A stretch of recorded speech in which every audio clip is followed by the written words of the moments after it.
کے انتقال کے بعد کرسیوں پر آ کر بیٹھ کر طرح طرح کی باتیں کرنا، کسی کی میت میں پہنچے ہیں تو وہاں یہ ذکر الہی یا اس کے حق میں تعریف کرنے کے بجائے سیاسی باتیں، کاروباری باتیں، بازارو باتیں، حالات دورہ کی باتیں، دیگر تمام طرح کی باتیں ہوتی رہیں گی، اور جو دنیا سے رخصت ہوا ہے اس کے بارے میں کچھ نہیں کہا جائے گا۔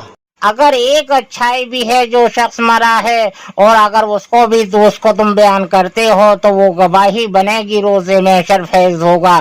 اور دور کیوں کھڑے ہو؟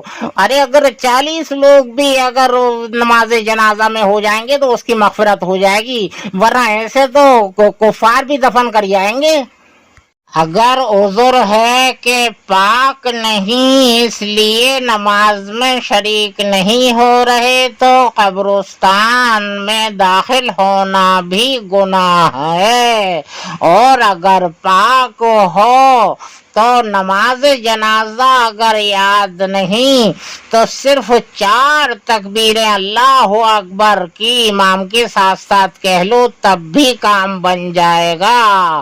فیض تو پہنچانا سیکھو۔